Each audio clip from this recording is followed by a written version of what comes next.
Hello, friends.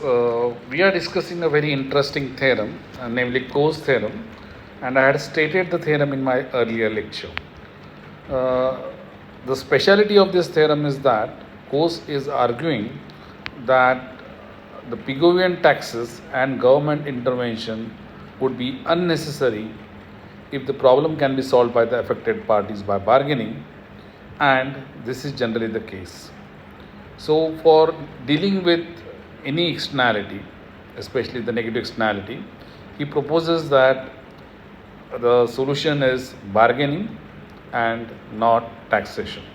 So, we will look at his theorem by considering a very interesting example. So, I consider the problem of river pollution. So, the problem of river pollution or river pollution externality is as follows. Let us consider that there are two stakeholders. One is the farmer and other is the fisherman. Both depend on the river for a survival. Farmer uses the river water for irrigating his crops, and the fisherman uses the river water for fishing. Farmer, because he has a farm at the upstream, he would apply the water from the river and use it for irrigation, as well as he would apply certain fertilizers and pesticides which would ultimately be indirectly thrown into the or disposed into the river. So why is the farmer applying the fertilizer and pesticides? He is applying the fertilizer and pesticides for increasing his agricultural production to improve the productivity, because of which he would get more money from the market. However, this activity of farming creates negative externality of river pollution, and it would harm the interests of the farmer of the fisherman who is staying downstream of the river. So, in the standard Pigovian approach, Pigou would say that you need to tax the farmer for polluting the river, right? Coase, however, takes a different view. He says that in a scenario where the farmer has clearly defined divisible and defendable property rights, if he has the right to use the pesticides on his crops, right? Though this activity generates a negative externality, it is in the interest of both the farmer as well as fisherman to come together and negotiate a solution. So he is proposing that both the stakeholders would come together and they would negotiate a solution. Now, why would that happen? So this is a pictorial view of the farmer owning the river and the fisherman catching the fish. The fisherman who is catching the fish, he would come to the farmer and he would try to negotiate, and he would try to give some money to the farmer as a way of bargaining. Now, why would he do that? Why would the fisherman give money to the farmer who is polluting the river and causing the damage to the farmer to the fisherman? So, Coase says that we need to look at the problem from a different perspective, and he explains this with the help of the following explanation. So, what you see here is a graph. In this graph, you see that there is on the x-axis there is a fertilizer use, and the y-axis there is a marginal effect of externality, right? We know that the farmer benefits because of application of fertilizers. So you see that there is a curve which ends at Q2, the marginal benefit curve which ends at Q2 on the x-axis. So the area of the triangle which is under marginal benefit curve, that is the total benefit which the farmer gets. Okay. And why is the farmer getting the benefit? Because of application of fertilizers. So what amount of fertilizer is he applying?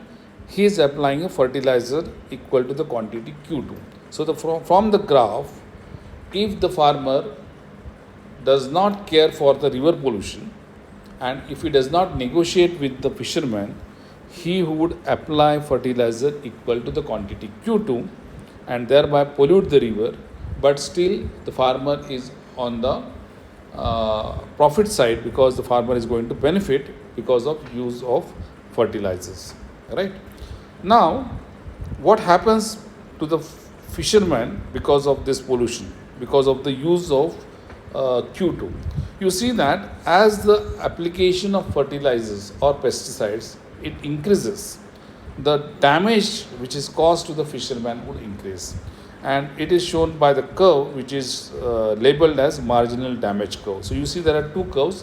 One is the marginal benefit curve which applies to the farmer, and there is a marginal damage curve which applies to the fisherman. So what you see over here is the marginal damage to the farmer or to the fisherman would increase with the application of fertilizer. Now why would that increase? It would increase because the river would get more polluted, and if the river gets more polluted, the catch, the fish which the fisherman would anyway fish would be reduced, right? The quantity of the fish he would be getting would be reduced because of polluted river, right? So because of that, what would the fisherman do? The fisherman would come and negotiate with the farmer. Let us say that the two sit together, have a tea, and they negotiate a solution. Why would the farmer agree to the negotiation? If you have a careful look at this graph, and let me show you that there is a negotiation, and the negotiation settles at Q1, where the farmer agrees to a optimal solution of applying a fertilizer, reduced quantity of fertilizer equal to Q1, right? So where Q1 is now the reduced amount of fertilizer being applied by farmer after bargaining. Why has the farmer bargained, and why has the farmer agreed to a reduced use of fertilizer Q1 instead of Q2? So for that, let us consider another graph. You see over here that the farmer has owned farmer is owning the river, and he has earlier applied Q2. So the benefit to the farmer, if he is applying the fertilizer Q2, is a loss to the fisherman, and when by bargaining the farmer agrees to cut down his consumption to Q1, then the area which is enclosed and which is shown by color blue as Q1 red dot and Q2, which is the blue colored area, that is basically the prevention of loss to the fisherman, or it is the reduction in the damage caused to the fisherman because of reduction in the fertilizer used by the farmer, right? So you see that a large area which is shaded blue is the prevention of loss to the fisherman.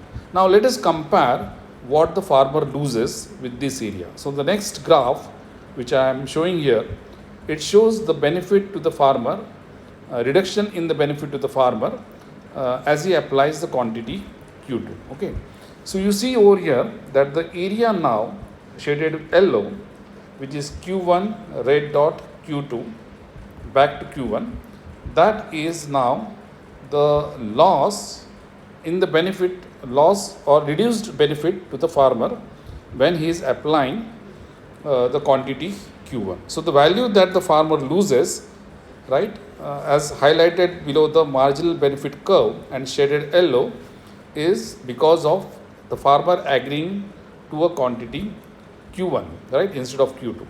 Now why would the farmer agree to a quantity Q2?